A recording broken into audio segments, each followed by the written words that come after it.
Well, Michelle, first of all, just tell me about this Big Ten tour. How did the idea come about? Just talk about some of the logistics of getting that set up. Oh, the logistics, I have no idea, but I'm amazed. I think Big Ten just kind of was the ideal thing for us to do. Pac-10's too far, Big 12's too hot. And these campuses are great, and it's a great time of year to be here. But I think that the idea behind the travel was that the vibe of the show kind of lends itself to what we think we want to go on the road. We've talked about it for a year now, ever since we first started. Sure. And I think that the higher-ups kind of want to see what it's like, can we pull it off? Does it work? And this was kind of just, honestly, I thought it was last minute, but that's probably because they told me last minute. But 2 weeks before it, they're like, I think we're thinking Big 12, one stop a day. And I'm like, how the heck did we do that? And then we did it. It got confirmed, and I was like, all right.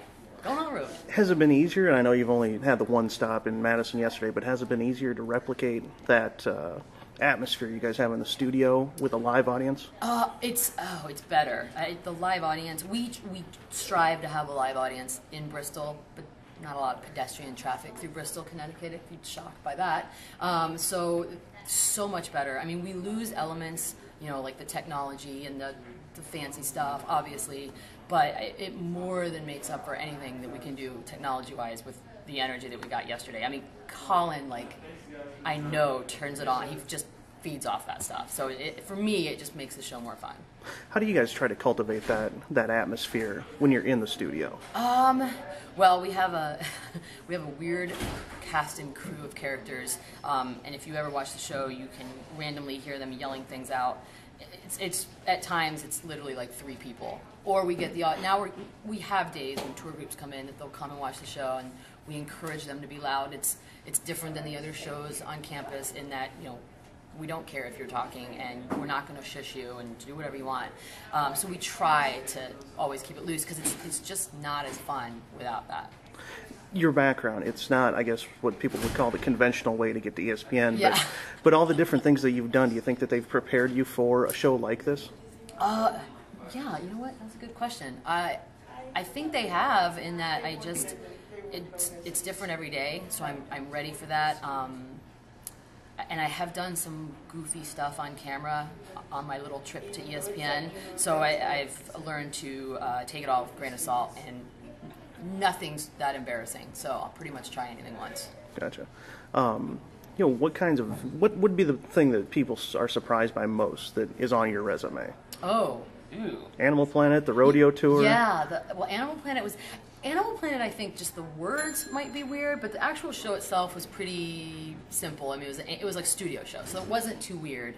The bull riding, for me personally, was the most bizarre, because even though I was raised in Texas, I didn't grow up around that, so I had to learn a new language and what words meant that these guys use on a regular basis, and completely just a whole new sport I'd never been around. So for me, that was the weirdest thing on my resume, I think.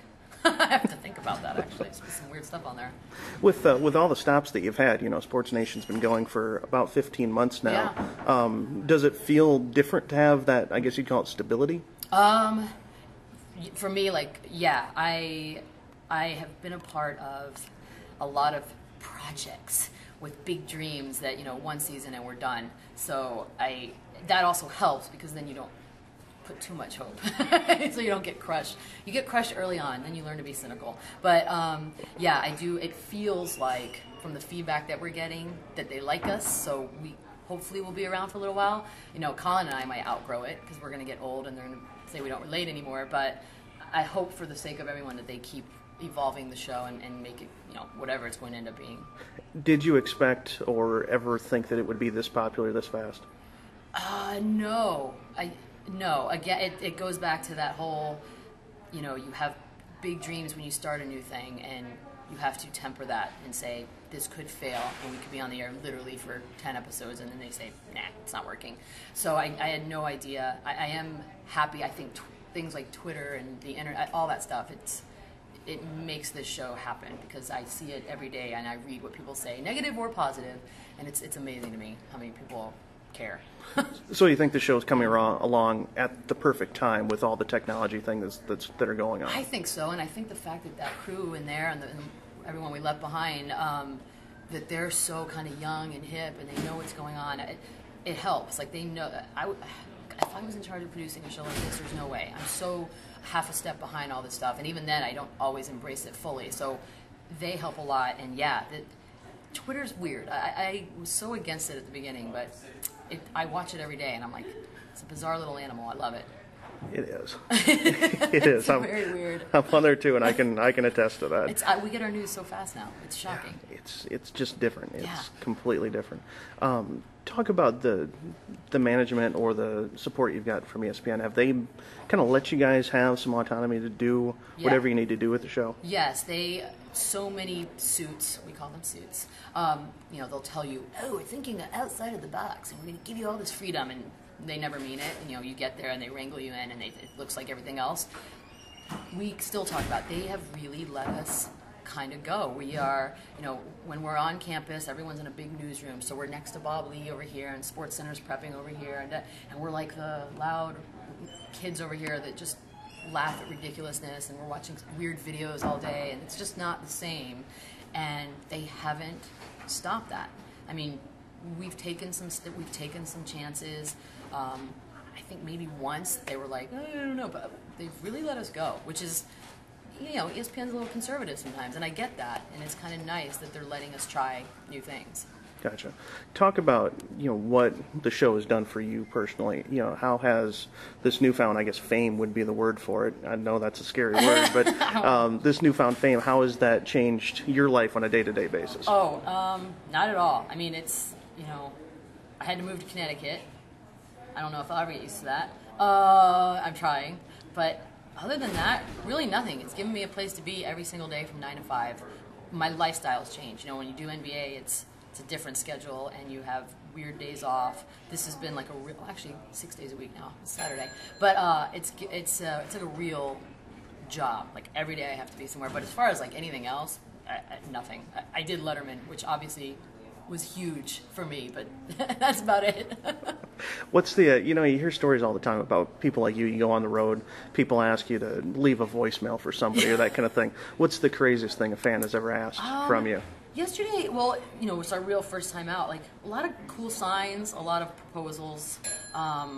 Kid wanted me to sign a check yesterday. I thought that was a little weird. I did it, but I was like, somehow I'm going to get in trouble. I don't know how this is going to catch up to me. Like, I forged a check, but we'll see. If I get a call from Wisconsin State Police, something answering to do.